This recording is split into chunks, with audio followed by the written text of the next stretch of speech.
إن الحمد لله نحمده ونستعينه ونستغفره ونؤمن به ونتوكل عليه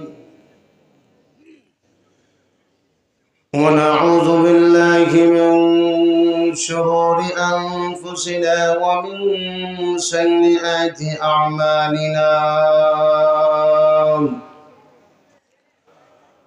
من يهده الله فلا مضل له ومن يضلله فلا هادي له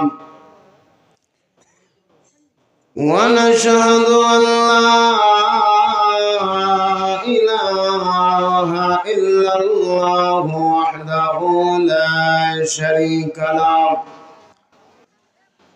ونشهد أن سيدنا وسندنا وحبيبنا ومولانا محمدا عبده ورسوله الذي أرسل إلى الناس كافة بشيرا ونذيرا وداعيا إلى الله بإذنه وسراجا منيرا أما بعد فقد قال الله تعالى في كلامه المجيد وفي فرقانه الحميد أعوذ بالله من الشيطان الرجيم بسم الله الرحمن الرحيم لقد كان لكم في رسول الله أسوة حسنة لمن كان يرجو الله واليوم الآخر وذكر الله كثيرا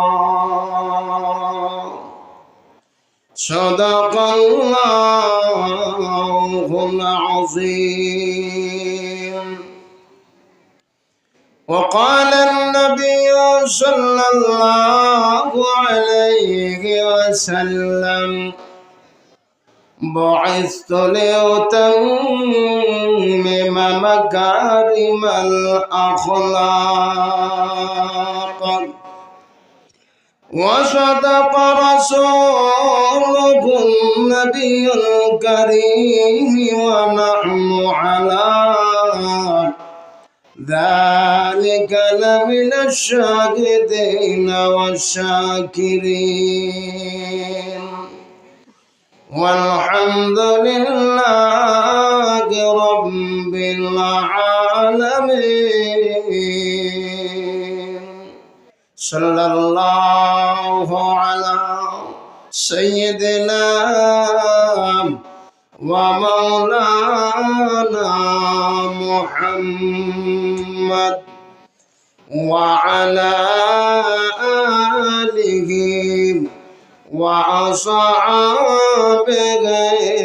وسلم زبان كله بولون صلى الله على سيدنا ومولانا محمد وعلى آله وأصحابه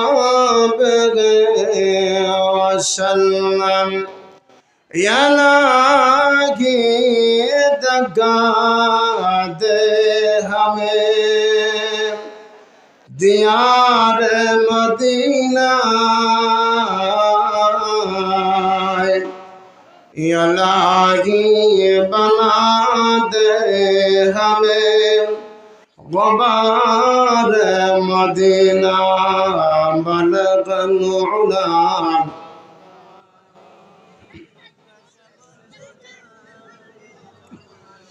हसनत जमीअ ख़सालिही सल्लल्लाहु अलैहि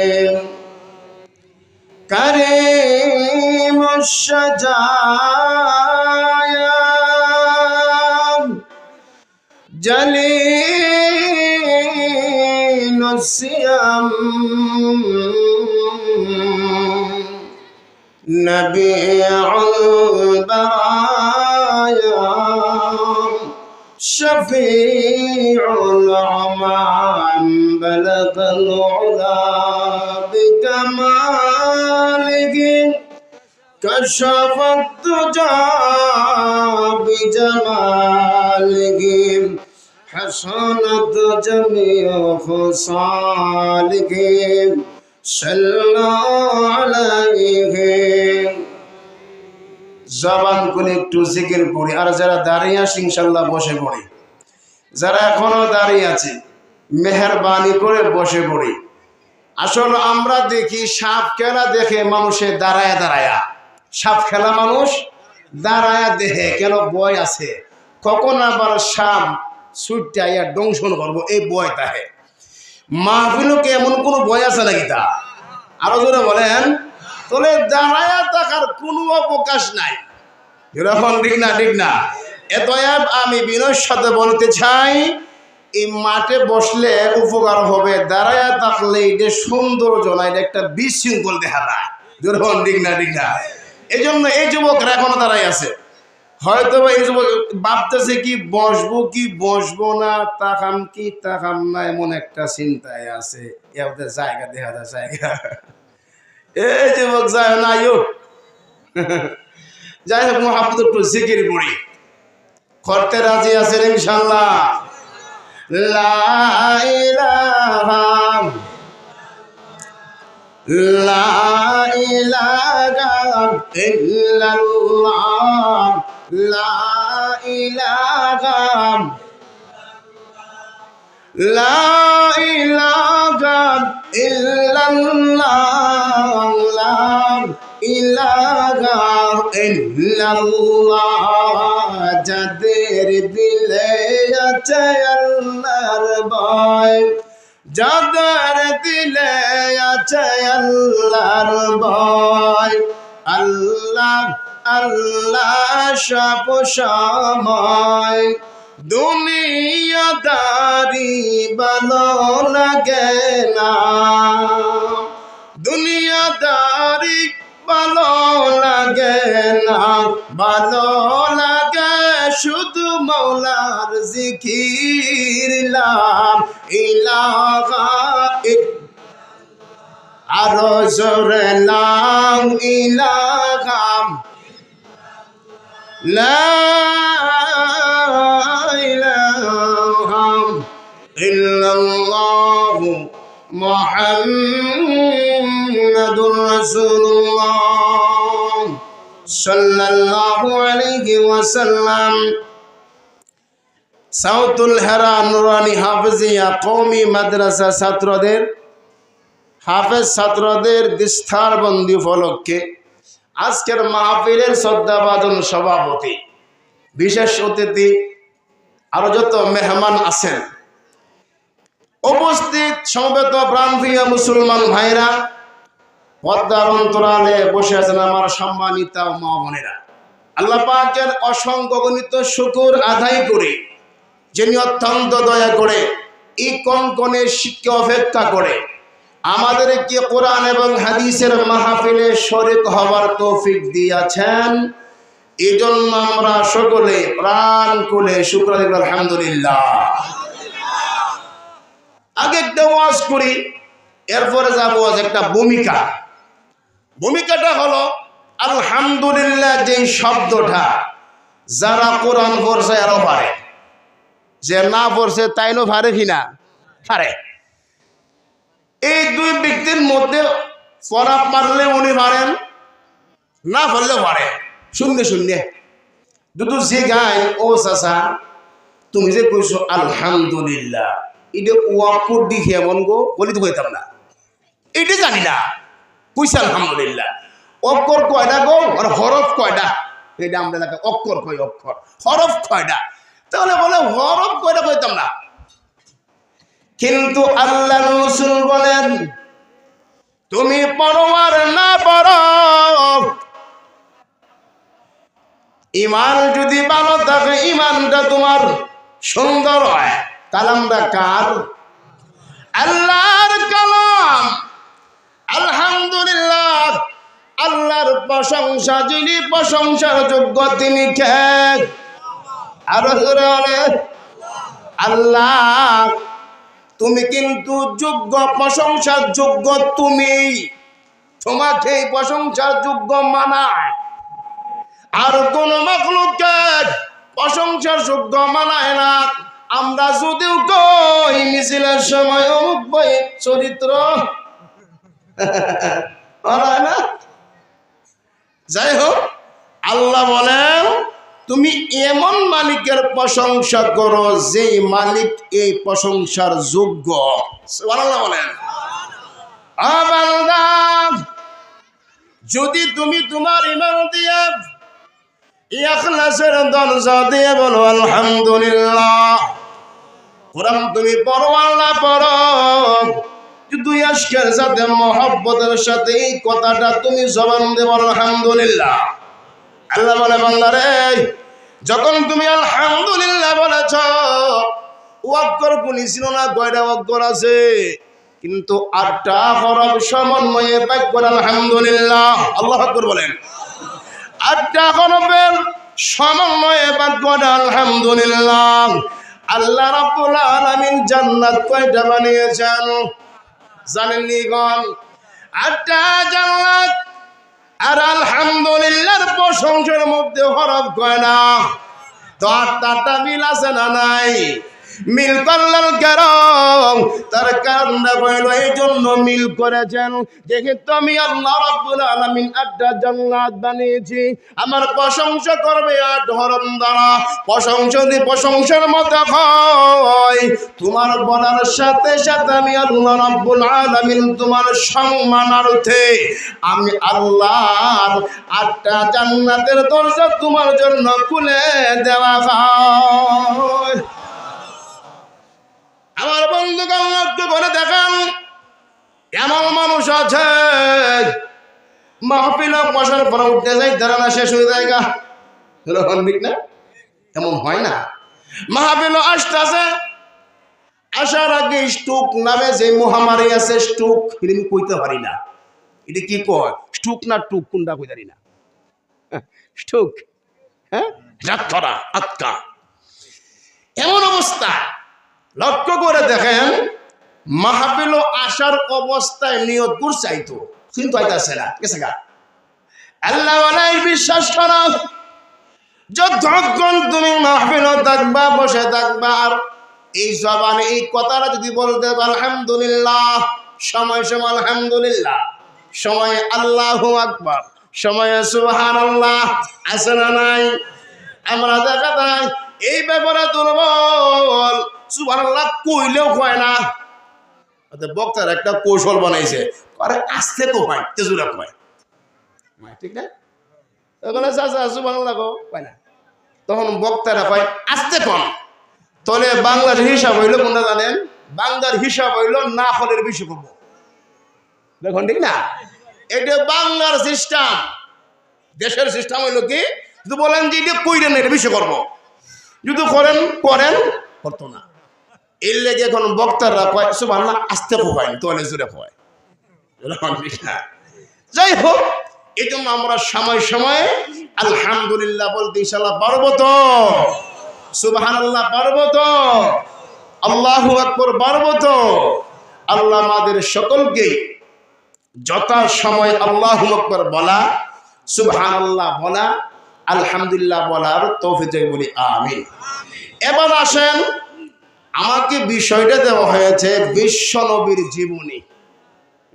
আমার কর্তৃপক্ষ আগে বুঝে হুজুর আপনাকে বিষয়ে কিছু আলোচনা করবেন বিশ্ব নবীর জীবনী। এটা আরবি হইল সিরাত আন-নবী সাল্লাল্লাহু আলাইহি ওয়াসাল্লাম, বাংলা হইল কি বিশ্ব নবীর জীবনী। যাই হোক, লক্ষ্য করে দেখেন বিশ্ব নবীর জীবনী একটি গুরুত্বপূর্ণ বিষয়। যেরকম ঠিক না আমার তেলাওয়াত কি আয়াত আল্লাহ রাব্বুল আলামিন এই কথাটা উপস্থাপন করেছেন, পরে বলবো। লক্ষ্য করে দেখেন আমাদের নবী বাৎসরিক নবী, বুঝেন না বাৎসরিক নবী নাকি যে বৎসরে একবারই খালি স্মরণ করাম নবীকে, তাহলে আমি আশিক রাসূল দাবি করন যাব, এমনটা মাসিক নবী না, সব সময় মুহূর্ত সব সময়, এমনকি নখ কাটা থেকে শুরু করে চুল কাটা পর্যন্ত। সুবহানাল্লাহ বলেন। তাহলে নবী বাৎসরিক নয়, বিশেষ করে রবিউল আউয়াল আইলে নবীর স্মরণ করবা, আর রবিউল চলে গেলে আর নবীর স্মরণ থাকে না। এই জন্যই এই আমাদের অবস্থার দীক্ষা এক বাংলা কবি কবিতা বানাইছে। কি কবিতা? কবিতা হইল রবিউল আউয়াল মাস আসলে নবী গো আপনার গুণগান গাই, রবিউল আউয়াল মাস গেলে পরে নবী গো আপনাকে ভুলে যাই। মিলাদ পড়ি, কাম করি, জোশনা জুলুস করি, মিছিল করি, আরো কত মিষ্টি খাই। মিছিলকারীদের চেহারার দিকে তাকাইলে তারির বংশ নাই। আর জোরে ফোনারি ঠিক না, এটা কবিতা বানাইছে কবি আমাদের অবস্থা দেখে। নবীর আশিকের বেলায়, নবীর আশিকের বেলায় মুঠাও নাই, লেবাসের দিকে দেখাইলে মনে হয় কিসের নবীর আশিক, মনে হয় ঠাট্টা একটা ইহুদি, এরকম ঠিক না নবীর আশিক দেখায় মুখে, লেবাসের দিকে তাকাইলে চিনানো যায় না। এই চিন্তা করে কবি কবিতা বানাইয়াছেন। নবী কিন্তু বাৎসরিক না, নবী আশিকের জন্য সব সময়। রান্নার ঘর থেকে একবারে সংসদ ভবন পর্যন্ত, বঙ্গভবন পর্যন্ত নবীর আদর্শ যদি মানতে পারো, তাহলে দেখবে তোমার শান্তি কেউ ঠেকাইতে পারবে না। ঠিক না মুসলমান?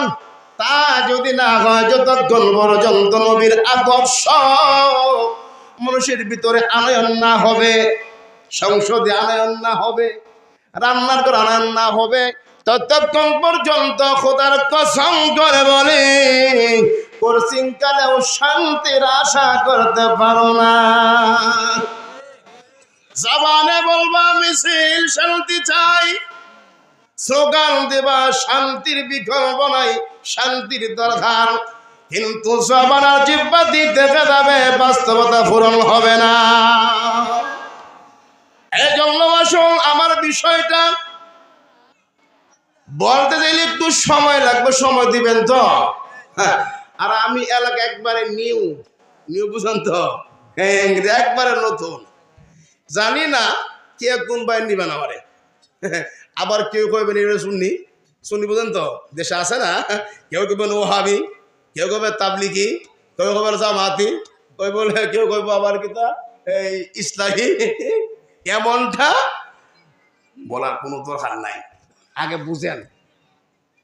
আসল কথা হইল আল্লাহ বলে ইন্নী আখাফুল্লাহ, সেই ভালো, সেই সত্যিকারে মুমিন যার ভিতরে আল্লাহর ভয় আছে। ইন্নী আখাফুল্লাহ। কে জামাত, কে বিএনপি, কে আওয়ামী লীগ, দরকার নাই, আগে তাকায় দেখি মালিকের কথা কে মেনে চলে, সেই সত্যিকারে মুমিন, সেই সত্যিকার আমার আসে। এখন ঠিক না, এইটা আমাদের দেখার সময় নেই, দেখি না এখন ঠিক না, খেয়ে দিব আর কেশু হানবো, খালি সুগার শুননি পিছন দিয়ে দৌড়ে।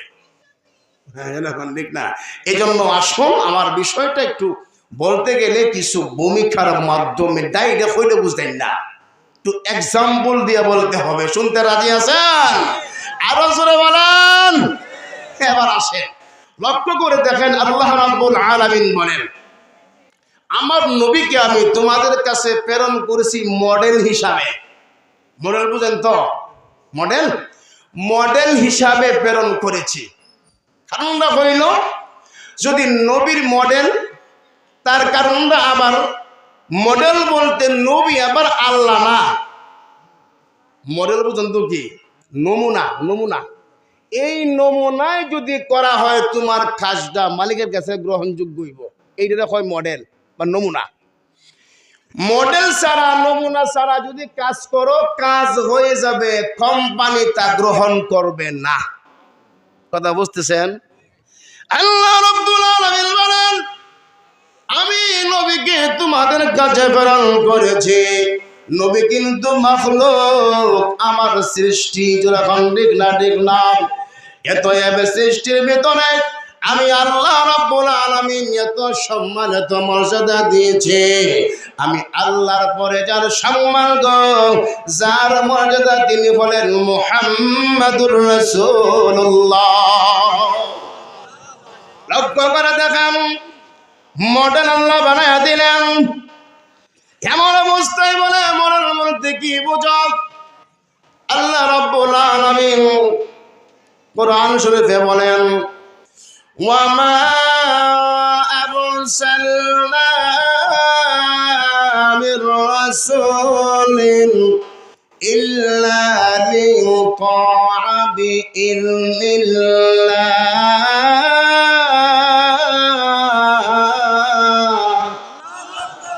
ওয়ামা আরসালনা মির রাসূলিন ইল্লা লিয়ুতা'a বিইذনিল্লাহ। আমি নবীকে তোমার মধ্যে দিয়েছি রে বান্দা, আমি আল্লাহ রাব্বুল আলামিন নবীকে প্রেরণ করেছি। মন চাই তুমি মানতে পারবে না, আমি আল্লাহ রাব্বুল আলামিন যেভাবে আদেশ দিয়েছি এইভাবে নবীকে অনুসরণ করতে হবে। যেরকম ঠিক না, ঠিক না? তুমি খালি করলেই হবে না। অনেক মানুষ আছে তয় আসমানে যিনি আল্লাহ, জমিনে তিনি হইলেন নবী। নাউজুবিল্লাহ। এমন আছে না নাই? আসমানে যিনি আল্লাহ, জমিনে তিনি নবী। এমন আকীদার মানুষ আছে না নাই? এমন আকীদা নিয়ে মারা গেলে গো, নবী তোমাকে বলবেন না, না আমি তোমাকে চিনি না। আল্লাহ বলবে, ও নবী, তার ব্যাপারে কোনো আবদার নাই, সে শিরক করেছে। এত তার জন্য জাহান্নাম আমি আল্লাহ ওয়াজিব করে দিয়েছি। নবীর খালি মানলেই তো না, মানতে হবে কার আদেশ ক্রমে? আরো জোরে বলেন, আল্লাহর আদেশ ক্রমে। এতএব আল্লাহ রাব্বুল আলামিন বলেন, আমি নবীকে তোমাদের জন্য বানাইছি, আমি আল্লাহরে পাওয়ার জন্য। তোমরা যেরকম সুবহানাল্লাহ। লক্ষ্য করে দেখেন, আপনাদের এলাকায় ইট বাড়া আছে? ইট বাড়া, এই জায়গায় ইট তৈরি হয়, দেখবেন শ্রমিকরা কিন্তু ইট বানায় কিছু খাদা মাটি নিয়ে, দেখা যায় একটা ফরমাই পড়ে। আচ্ছা বলুন দেখি, ফরমা ছাড়া কি শ্রমিকরা ইচ্ছা করলে পারবে না বানাইতো? আনতাজে না আনতে পারবো? আনতাজে পারবো, হয়তো একটু বড় হইব, না হয় শুরু হইব, ইট হয়ে দেবো গা। যেমন দেখেন আমাদের দেশে শীত মৌসুমে আমার ভাই বোনরা দেখা যায় 6 ফিটে বানায়, 6 ফিট বানায়, কিন্তু বানাইলে 6 ফিটে হয়ে যায়। একটা কিছু বড় হয়, একটা কিছু শুরু হয়, 6 ফিটে হয়ে যায়। যদি 6 ফিটে বানাইতে পারে মা বোনেরা, ইট শ্রমিকরা ইট বানাইতে পারবে না কেন? তো পারবো, কিন্তু হয়তো বা একটু বড়, একটু ছোট হইব, কিন্তু মালিক তা গ্রহণ করতো না। কেন গ্রহণ করবে না? মালিক বলবে তোমার পরিশ্রমের কাম ইট হইছে, কিন্তু আমি যে ফরমা দিলাম, কাঠ দেবা না একটা ফরমা দে। দেখি ফরমা না, কাঠ দেবা না একটা ফরমা দে। এরপরে সিল তাকে আব্দুর রহমান, এরপরে তাকে যমুনা, আরো অনেক কিছু তাকে আতিক, এমনটা কি তাকে সিল তাকে। শ্রমিকদেরকে কয় দেখো, যদি আমি কোম্পানির কাছে ইটটা গ্রহণযোগ্য করাইতে হয়, তাহলে আমার দেওয়া যেই ফরমার ভিতরে ফালাইয়া মাপবো, বেশি হইলে গ্রহণযোগ্য হবে না, কম হইলে হইতো না। যেটা ফরমা দিছি এমন লাগবো, যেরকম ঠিক না ঠিক না। মানুষ একটা ইট যদি মন গড়া বানাইলে শ্রমিকের থেকে গ্রহণযোগ্য হয় না। শ্রমিক বুদ্ধিমান থাকলেও, হাতের কাম বালা থাকলেও গ্রহণযোগ্য হয় না। ইট হয়ে যায়, মালিকের কাছে গ্রহণযোগ্য হয় না। তুমি কেমনে মন গড়া নবীকে মানলে, মন গড়া আল্লাহর গোলামি করলে কেমনে তুমি আল্লাহর কাছে গ্রহণযোগ্য হইবা? একটু চিন্তা করে মিলাইতে পারো রে মানুষ। লক্ষ্য করে দেখেন আমার অবস্থায়, নখ কাটা থেকে শুরু করে মাথার চুল কাটা পর্যন্ত নবীর শিক্ষা আছে না নাই? আরো জোরে বলেন। নখ কাটা তো আমরা কাটি, মানে সাপ্তাহিক নখ উল্টাবাই কাটলেও কাটা হয়, আবার নবীর তরিকা কাটলেও কাটা হয়। নবীর তরিকা কয়জন জানেন দেখি তো? হাত পায়ের আঙ্গুলের নখ কাটার তরিকা সকলে জানেন তো? জানবো কিছু, এখন তো তাবলিগ নামে যেই প্রচলন আলহামদুলিল্লাহ এটা হওয়াতে কিছু এখন মানুষ জানে, কিছু দখালাম জানে, ঠিক না? তাহলে আল্লাহ রসুল শিখাইছেন কি? ডান হাতের শাহাদত আঙ্গুল, চিনেন তো? বাসান্ত ডান হাতের শাহাদত আঙ্গুল থেকে শুরু করে আঙ্গুল থেকে আস্তে আস্তে কাটবা, এই দিকে আইবা, এরপর এটা কি আঙ্গুল কর? শেষ আঙ্গুল, বাম হাতে শেষ আঙ্গুল, এমনি কাইতে আইয়া একবারে শেষ যেই লোক কাটবা সেইটা হলো ডান হাতের বড় আঙ্গুল, নাকি করে রে বৃদ্ধ আঙ্গুল গুলি কাটবা। আল্লাহ নবী শিখায়া দিলাম, ও মানুষ, আমি মোটেন আল্লাহ আমাকে বানিয়েছেন, এবার যদি তুমি নখের আঙ্গুল কাটো, নখ কাটো, আঙ্গুলের নখ কাটো, তাহলে আল্লাহ রাসূল বলেন এক একটা নখ কাটার কারণে আল্লাহ রাব্বুল আলামিন তোমাকে 40 করে নেকি দান করবে। নবী কি মডেল কিনা? এমন অবস্থায় দেখেন আল্লাহ রাসূল বলেন আমাকে মডেল বানাও, আর না হইলে বাঁচতে পারত না। আপনি আমি কি আল্লাহকে পেতে চাই কিনা? কে কে চাই না? মাশাআল্লাহ, তাহলে বোঝা গেল সুদৃষ্টি আছে। অনেক জায়গায় দেখা যায় কে কে মিথ্যা কইবেন হাত বাড়াইলা, এতে বোঝা যায় ওয়াজের নিয়তে না, সিন্নির নিয়তে। সিন্নি আমার টাঙ্গাইলে আবার সিন্নি চলে, মাশাআল্লাহ। এটা আমাদের এলাকাও ময়মনসিংহ নেত্রকোনা মাহফিল হয়, একটা পর্যন্ত কোনো তাবারুক নাই, তবে কথাগুলি হতে হবে সহি কথা। আবার অনেক জায়গায় দেখি এমনও বক্তার ওয়াজ করে কোরআন তেলাওয়াত সহি নাই। ইন্না লিল্লাহ। এটা আবার কখন কইর বাঞ্জি হুজুর গিবত কইতাছে, এটা তো খুব ভালো আমরা বুঝি, এটা গিবত নয় মিয়া, এটা বাস্তবতা। আর গালি আছে কিছু কিচ্ছার কাহিনী, না আছে কোরআন, না আছে হাদিস। অনেক সময় বলে থাকি এই জন্য আমাদের ওয়াজে তাসির নাই। কি নাই? তাসির নাই। আরেকটা কারণ আমি খুঁজে বাই করছি, এটা হইল একটা হইল কমিটির পক্ষ তাকায় দেখে ভাইরাল বক্তার, ভাইরাল চিনেন তো? ভাইরাল, হ্যাঁ, ভাইরাল বক্তার দরকার আমরা ওয়াজ যেটাই করে ভাইরাল। 2 নম্বর হলো শ্রোতারা যারা হেরা দেখে কণ্ঠটা কেমন আছে, কণ্ঠ কণ্ঠ থাকলে বয়ে মানে নাই। এটা কার? শ্রোতাদের। আর যিনি ওয়াজ করে তার দরকার টাকার। টাকা দিলে 1 ঘন্টা লাগবে 1 লক্ষ, 50 পাঠায় দেওয়ার 50 আবার পরে দিবা, সময় দেম 1 ঘন্টা। আর এমন বক্তা যদি ভাইরাল থাকে, ভাইরাল বক্তার কমিটি কয় যা 1 লাখ টাকার পরে দেব তারে আনো। সুধারা বলে যদি কণ্ঠওয়ালা কয় বুঝতে পারবো, দরকার নাই, অনেক দরকার না, হাদিসের কথা, কণ্ঠ ওইলি হইছে।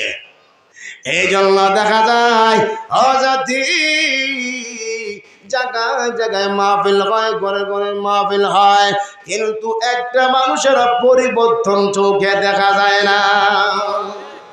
সাহাবায়ে কেরাম রিদওয়ানুল্লাহি আজমাইন নবীর সোহবতে বসেছেন, যে কথাটা শুনেছেন এই কথাটা আমল না হওয়া পর্যন্ত তিনি উঠতেন না। সুবহানাল্লাহ। এই মানুষগুলি এইভাবে তাদের জীবন তালাশ করলে দেখা যায় অন্যায় লিপ্ত থাকতো, জীবিত সন্তানদের পতন করে দিয়েছে। এরপর যখন নবীর সোহবতে গিয়েছে দেখা যায় আল্লাহ নবী বলেন, যখন তুমি অন্যায় করেছিলে তখন তুই কথা তুমি বুঝো নাই, ইমানদার ছিলে না, যে জীবনে রেছো আল্লাহ রাব্বুল আলামিন তোমার সমস্ত গুনাহ মাফ করে দিয়েছে।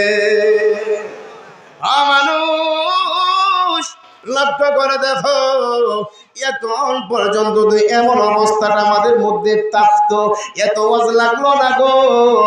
একজন ওয়াজ করলো, একজন ওয়াজে 1 বছরের জন্য একটা গ্রামে খাদ্যর খোরাক হয়ে যাইত। এরকম ঠিক না, ঠিক না? এবার আসুন, আল্লাহর রাসূল বলে তোমাদের যদি দরকার হয় আল্লাহ পাওয়া, আল্লাহ পাওয়ার দরকার আছে না নাই? কার কার নাই? আল্লাহ পাওয়ার দরকার আছে। যে আল্লাহ পাইল, আল্লাহ রাব্বুল আলামিন বলেন সে যেন জান্নাত পেয়ে গেল। যে লোকটা আমি আল্লাহরে পাইল না, দুনিয়া সব পেয়েছে, সব পেয়েছে, দুনিয়া সব পাইছে, যা সব পাইছে, কিন্তু আমি আল্লাহ পাইল না, হের তো মানে কি জান্নাত না জাহান্নাম? আরো যারা বলেন, যদি আল্লাহকে পেতে হয় নবীর বিকল্প নাই, নবী ছাড়া আল্লাহ পর্যন্ত যাওয়া কোনো মানুষের সম্ভব না। কি আল্লাহকে সম্ভব না? আল্লাহ পাক, আমরা কি তাফাক একটা শব্দ আছে না, আগে বলছিলাম সুবহানাল্লাহ, অর্থ কি বন্দি? অর্থ কি? সুবহানাল্লাহর অর্থ কি? আল্লাহ পবিত্র। আমরা কই না সুবহানাল্লাহ, আল্লাহ পবিত্র, আমরা নাপাক। আল্লাহ নিষ্পাপ, আমরা পাপী। নাপাক আর পাক একসাথে হয় না, আলাদা। নিষ্পাপ আর পাপী একসাথে হয় না। এই জন্য আল্লাহ বলে আমি আল্লাহ পাক, তোমরা নাপাক। নাপাক আর পাকের একসাথে হয় না। দেখবেন কোন ছোট বাচ্চার পায়খানা মা ডাইরেক্ট ধরে না। ডাইরেক্ট ধরে কি ধরে? হয়তো বা কোনো তেনা লয়, তেনা নালে টিস্যু লয়, আরে আর কাপড় বললে লাডি লয়, গুতা দিয়ে নে, ডাইরেক্ট ধরে না। কেন? নাফাকি, নাফাক ডাইরেক্ট ধরে না। আল্লাহ যেহেতু পাক, আমরা নাফাক, আল্লাহর সম্পর্ক আমরা ডাইরেক্ট হইতো না। এই জন্য আল্লাহ রাব্বুল আলামিন বলেন আমার সাথে সম্পর্ক করতে হলে নবী বায়াও লাগবে। সুবহানাল্লাহ বলেন। তার কারণ নবীও পাক, নবীও নিষ্পাপ। আহলে জামাতের আকীদা হইল সকল নবীরা নবুয়তের আগেও নিষ্পাপ, নবী হওয়ার পরেও নিষ্পাপ। আল্লাহু আকবার বলেন। যারা বলে নবীরা পাপী, তাদেরও কপালে দুর্গতি আছে।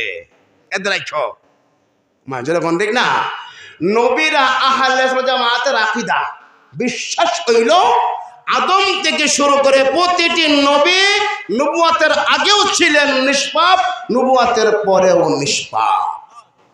এক, তাহলে নবী নিষ্পাপ, আল্লাহ পাক। এতএব আল্লাহর সাথে নবীর সম্পর্ক পাকে পাকে মিল আছে কিনা? আপনারা বলেন, বুঝেন, পাকে পাকে মিল আছে। নবী গুনাহ থেকে মুক্ত, আল্লাহ পাক, আল্লাহ হলো পাক। এতএব নবীর সাথে আল্লাহর সম্পর্ক মিল আছে, আর আমাদের সাথেও নবীর সম্পর্ক মিল আছে। কেমনে? আমরা তো নাপাক, নবী পাক, তবে জাতিগতভাবে মিল আছে। নবীও মানুষ, আমরাও মানুষ। যেটা কেমন ঠিক না? ঠিক না? কথা বুঝতেছেন? নবীর সাথে সম্পর্ক আছে, পাকার না পাকার না, জাতিগতভাবে নবীও মানুষ, আমিও মানুষ। মানুষের দিক দিয়া আমাদের সম্পর্ক কার আছে? নবীর আছে। আর পাকের দিক দিয়া আল্লাহর সাথে নবীর সম্পর্ক আছে। এটা মাধ্যম। সুবহানাল্লাহ বলেন। অনেকে আবার বলবেন, হুজুর গো, এটা তো কেমন কইরে ফেললেন, নবীরে মানুষ বানাইলেন, এত কাট হয়ে গেল গা। অনেকে মাসাল আছে না, নবীরে মানুষ কইলে খুব কষ্ট পায়। নবীরে মানুষ কয়, এটা কি হইল? এটাকে শুনেন নাই? যারা নবীকে মানুষ মানো না, তাদের কিন্তু কপালে মুসিবত আছে। কারণটা হইল নবী জাতিগতভাবে মানুষ। ফেরত হইব। আল্লাহ রাব্বুল আলামিন কোরআন শরীফে বলেন, ওয়ালাকাদ কাররামনা বানি আদম। আল্লাহু আকবার। ওয়ালাকাদ কাররামনা বানি আদম, নিশ্চয় আমি আল্লাহ রাব্বুল আলামিন আদম সন্তানকে মানে মানুষকে আমি আল্লাহ সম্মানিত করেছি। মানুষ কইলে সম্মান কমে না। জিন এবং ফেরেশতাদের চাইতেও মানুষ শ্রেষ্ঠ। যখন ঠিক না? ঠিক না? তাহলে আল্লাহ যাকে শ্রেষ্ঠত্ব দিয়েছেন, আল্লাহ যাকে সম্মান দিয়েছেন, মানুষ। আর তুমি কো মানুষ কইলে ভুল হয়। ফেরেশতাদের চাইতেও মানুষ দাম বেশি না কম? যেই মানুষটা বলে মানুষ বললে ভুল হয়, এটা আমার কথা না। এক বুজুর্গ বলেন, যে লোকটা নবী মানুষ না, হে নিজেও মানুষ হইতে পারছে না। মানুষ কারে কয় এটাও সে চিনে না। কথা বুঝছেন না? যে বল নবী মানুষ না, আসল মানুষ কারে কয় হে চিনেও না। আর মানুষ সে নিজে হতেও পারে। কেন? মানুষ নবী মানুষ যদি না হইতো আমাদের সে সম্পর্ক থাকতো না। না থাকলে আল্লাহ পর্যন্ত আমরা ডাইরেক্ট যাওয়ার কোনো ব্যবস্থা নাই। একটা এক্সাম্পল দেই। অনেক সময় আগুন ছাড়া দেখবেন বাত হয় না। বাত হইব? আগুন ছাড়া এখন যদি কোন যেহেতু আগুন ছাড়া বাত হয় না, তে ছাইগুলি রাখে দিই ফ্রিজের মধ্যে, বাত হইব তো? অনেক সময় ফ্রিজ রাখলে বাত হইতো না। এখন আপনার মেয়ের জামাত আইছে, খুব ব্যস্ত মানুষ, চাকরি করে সময় দেওয়ার না, হঠাৎ করে আয়া জামাই আয়া উঠলো বাড়িতে। এখন শাশুড়ি হয়, কি গো আব্দুর রহমানের বাপ, এই যে জামাই যে আইলো, জামাই তো সময় নাই, খালি যাইবো গা। এখন দুলো ভাত তো খাওয়ানি লাগে, এখন ভাতটা কেমনে পাখায়? এখন আব্দুর রহমানের বাপে হয়, কেমনে ভাত পাখায়? ডাইরেক্ট তো জামাই যাইবই গা, শাল বলি আগুন দিলাম। বুঝতে কথাটা? তাহলে কি ভাত হইব? ওই তো না খেলে জামাই যাইব কাছে ডাইরেক্ট দিলে তুই রে জানডা হয়ে যাবে গা, ভাত হইতো না। মাধ্যম লাগবে আগুন, এরপরে ডেকসি লাগবে, পানির প্রয়োজন হবে। এটা বায়া যখন আগুন দেবে তখন ভাত হবে, না হয় ভাত হবে না। আমরাও আল্লাহর সাথে ডাইরেক্ট যাওয়ার কোনো ব্যবস্থা নাই। যদি যেতে হয় নবী বায়া যাইতে, আল্লাহু আকবার। এই জন্য আল্লাহ রাব্বুল আলামিন বলেন, আমি মানুষ বানিয়েছি, মানুষ থেকে আমি আল্লাহ পয়গম্বর বানিয়েছি। কেন বানাইলাম? 2 নম্বর কারণ হইল, কেন বানাইলাম তার কারণটা হইল মানুষের দুঃখ মানুষ বুঝবে। যেরকম ঠিক না ফেরেশতা বুঝবে না, ফেরেশতা মানুষের ব্যথা বুঝবে না। কেন? হ্যাঁ, তো বিয়া করবো লাগে না? ফেরেশতা বিয়া করে? খাওয়ান লাগে না, ঘুম লাগে না। আল্লাহ যখন যে আদেশ দেয় সে পালন করে। খাবারও প্রয়োজন নাই, ঘুমানোরও প্রয়োজন নাই। আমরা সূরা ফাতিহা পড়তে পারি, ফেরেশতা তাও পারে না। আল্লাহু আকবার বলেন। ও ফেরেশতারা, আল্লাহ যা তাকে শেখায় সেটাই জানে, বিকল্প পারে না। সূরা ফাতিহা কোন ফেরেশতা পড়তে পারে না। আল্লাহু আকবার। জিবরাইলের কথা ভিন্ন। জিবরাইল আল্লাহ শিখায়া দিয়েছেন, এর নবীর সামনে তিলাওয়াত করছেন। জিবরাইল ব্যতীত কোন ফেরেশতাই সূরাতুল ফাতিহা পড়ার যোগ্যতা নাই। আল্লাহ রাব্বুল আলামিন বলেন, লক্ষ্য করে দেখো, মানুষ বানাইয়া তোমাদের প্রতি হাসান করেছি। ওয়ালাকাদ মান্নাল্লাহু আলাল মুমিনিন إذ بعث فيهم رسولا منهم يتلو عليهم آياتنا ويزكيهم। আমি আল্লাহ রাব্বুল আলামিন ইচ্ছা করলে পারতাম ফেরেশতা থেকে নবী বানাইতাম। এটা আমার, আমি জানি, কিন্তু আমার মানুষের বড় কষ্ট হবে। ফেরেশতা মানুষের দুঃখ বুঝবে না, কষ্ট বুঝতো না। লক্ষ্য করে দেখেন, আপনি সারাদিন ডিউটি করলেন অফিসে, বিকাল বেলায় ফিরলেন বাড়িতে, বেগম সাহেব কয়া যেহেতু আব্দুর রহিমের বাপ আইতাছে রে, সারাদিন অফিসে থাকলো, ক্ষুধার্ত মানুষ, এখন কি করি? ড্রেসিং টেবিলে দেখা যায় আপনার একবারে বোয়াল মাছের একটা জোড়া, এরপরে দেখা যায় এদিকে ডিম, কাঁচামরিচ, হ্যাঁ, ধনে পাতা মিশাইয়া রাখছে। আর আব্দুর রহমান বাপ আসবো আর প্লেটে বসে খাওয়া শুরু করবো। এখন দেখা যায় যখন খালি লেট সামনে টান দিছে, আবার মূল আর শাখাও তো আছে। জুটটা কেমন সারাদিন উপবাস, ক্ষুধা। এখন যখন দেখা যায় প্লেট সামনে আনছে, এমনি মুখ দিব মসজিদ থেকে কাদ কামাতিস সালাওয়াত আইছে। কে তাইছে? কাদ কামাতিস সালাহ, মানে জামা সরে গেছে গা। এখন যদি ফেরেশতা হইতো নবী, তাহলে আব্দুর রহমানের বাপ করছিতা বাদ খাই, এই বাদ কাজ করে বসে তো যা কাদ কামাতিস রাস্তা লাগে কইল।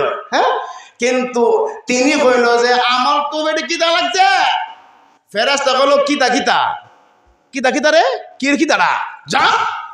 তোলে দেখা যায় এমন অবস্থায় কষ্টে যাই লই মসজিদ উঠি, মানে নবীর সাবে ওরে মসজিদ উঠি যাইয়া যখন দেখা যায় আপনার ইমাম সাহেব তিলাওয়াত করল, আলহামদুলিল্লাহি রাব্বিল আলামিন আর রহমানির রহিম। আমি লম্বা করছি, ইমাম সাহেব শুরু করলে কইল, ইয়া আল্লাহ, যেই লম্বা সূরা শুরু করছে কোন সময় খায় গাড়ি, কোন সময় কেন? ইমাম সাহেব যদি বলে সুবহান রাব্বিয়াল আযীম 3 বার, তোমার কাছে মনে হইব 11 বার করতেছে।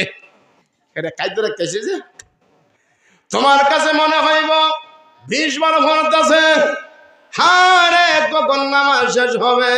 ক্ষুধার্ত, কষ্ট, নবীর সাফে আয়ে গেছে গিয়া। কেন? নবী তোর ক্ষুধা বোঝে না। কোন নবী? কোন নবী? ফেরেশতা নবী মিয়া। কোন নবী? ফেরেশতা নবী। ক্ষুধা বোঝে না, সাপ দিছে, উম্মত মসজিদে গেছে গা। এমনকি নামাজ নিয়ত করছে ঠিকই, কিন্তু নিয়ত করে ইমাম সাহেব যখন সূরা ফাতিহা হয় আর মুসল্লি হয়, ইমাম সাহেব আলহামদুলিল্লাহি রাব্বিল আলামিন, আর মুসল্লি হয় আইরে যে মাছ দিক খাইলাম, বলে ভাত তো আছে, সাথে কাঁচা মরিচ আছে, মানে না? এমন অবস্থায় আল্লাহর রাসূল কি বলেন দেখেন, ফেরেশতা নবী কইলে এগুলি বুঝতো না। আল্লাহ নবী বুঝেন তার কারণটা, মানুষের কি ক্ষুধা আমি নবী জানি। রাসূল বলেন, ও উম্মত রে, সারাদিন উপবাস থাকার পরে যদি সামনে খাবার আসে, কাবার খাওয়া শুরু করো। ইকামাত হয়ে গেলেও তুমি কাবার নাকে নামাজ বানাও, নামাজের খাবার বানায়ও না। মুহাদ্দিসগণ রাখেন খাবার না কেমনে নামাজ বানায়াম আর নামাজের কেমনে খাবার বানাইতাম না। তার ব্যাখ্যা কইল, যদি নবী এই কথা না বলতেন তাহলে এই যে আমি কইলাম এত লম্বা সূরা কেমনে পড়ে এই পারতাম না, আমার খাবার খাইছি। রাসূল বলেন, থানা তুমি যাও মসজিদ, এবার তুমি তার শেখাও, আকামাত হয়ে গেছে, যাগবা তুমি তাড়াহুড়া খাও। আর মাঝে মাঝে মনে করো, হাইরে একটু পনে খাইলে তো আমার জামাতটা শুরু হইতাম হয়, হাইরে মোলা সাফরি আর তাড়াতাড়ি সাবাইলে তো ভালো হইল রে, হাইরে এখন তো রে কি করাম রে, একটু পানি কম খাইলে তো আমার জামাতটা ধরতে পারলাম। তুমি খাবার পিছনে পিছনে, খাবারের মাঝখানে বারবার যখন তুমি নামাজের কথা স্মরণ করবা, জামাতের কথা স্মরণ করবা, আল্লাহর রাসূল বলেন যদিও তুমি জামাত না পাও খাবার কারণে, তুমি একা নামাজ পড়লেও তোমার আমলনামায় জামাতের সওয়াব দেওয়া হবে। লক্ষ্য করে দেখেন ফরসাবের সওয়াব। যারা এখন বুড়া হইছে হারা বুঝে এটা কেমন কষ্ট। এরা যুবকরা বুঝতা না, এখন কেন শক্ত আছে তো চাপ দিলে রাখুন যায় ঘন্টা হানি। যারা এখন বুড়া হইছে হেরা বুঝে। এখন মনে করেন যদি নবী ফেরেশতা হইতো, দেখা যায় ফরসাবের চাপ দিছে, এখন ইকামত শুরু হয়েছে মসজিদে, তো চাপ দিলে এখন কয় হাই হাই রে চাপ দিছে, এখন কি করবো, তো যাইতেছে গা ফরসাব করতো, ফেরেশতা ভাই দাস কই আদান ইকামত শুরু হয়েছে, দাস কই। এখন উম্মত হয় আমার তো ফরসাব ধরছে, এই ফরসাব কিতা কিতা, তখন উম্মত বুঝায় টনটো নানি বুঝলেন না, মানে আমার কষ্ট হইতেছে। ফেরেশতা হইলো কইল কিসের টনটো নানি, যা দাঁড়া, তখন দাঁড়াই লয়। এখন সিপ পেশাব করে কত করলা হন যায় আল্লাহ। আমি জানি মানুষের কেমন কষ্ট ফরসাবে চাপ দিলে, আমি বুঝি কেন বুঝি গো, আমি যে মানুষের বংশ দেখে এরকম দেখ না, আমি যেহেতু মানুষের বংশ, মানুষের জাতি হিসাবে এটা দুঃখ বুঝি, এই প্রস্তাব ধরলে কত কষ্ট। আমি নবী বলি রে উম্মত, যদি প্রস্তাবে চাপ দেয় আর এমন অবস্থায় তোমার ইকামত শুরু হয়ে যায়, নামাজের জামাত শুরু হয়ে যায়, প্রস্তাব করে চলে যাও, প্রস্তাবটা ছাড়ো আর একটু তাড়াহুড়া করো, আরে জামাতটা শুরু হয়ে গেছে গা, জামাতটা শুরু হয়ে গেছে গা, এবারে তুমি ওজুরা ভালো কইনে করো, আবার প্রস্তাব লাগাই আইয়েন দেখুন যাবার। মানে এটা কথা ভাববেন, তাড়াহুড়া বলতে নাশায় এটা না, মানে তাড়াহুড়া লক্ষণ হইল যত তাড়াহুড়া করা যায় এটা সঠিকভাবে কইরে। যদি আপনি না পারেন, আয়া জামাত পাইলেন না, আল্লাহর রাসূল বলে, আমি নবী বললাম তুমি প্রস্রাবের সময় বারবার যে তাড়াহুড়া করেছিলে জামাতের জন্য জামাত পাও না, আমি আল্লাহর নবী বললাম রে উম্মত, তোমাকে একা নামাজ পড়লেও তোমার আমলনামায় জামাতের সওয়াব দেওয়া হবে। বিলম্বের কারণ কইলাম, লক্ষ্য করে দেখেন মানুষকে হেদায়েতের জন্য মানুষের নবী দরকার, এরকম ঠিক না, মানুষের নবী দরকার, আন্দালে হইতো না। কোন জাতিকে ধরতে হলে এই জাতি লাগে, এর লেগে বিশ্বের সকল নাস্তিকরা, সকল ইহুদিরা, ইসরায়েলিরা বলে কি যে কিছু কিছু জায়গায় এখন খাপ পালছে, কাপ বুঝেন তো, কিছু কিছু বড় বড় লিডার অনেক খাপ পালায়া দেহে দেশের মধ্যে টাকা যাক, যদি মানুষকে বিনষ্ট করা যায় ইসলাম থেকে, যেরকম ঠিক না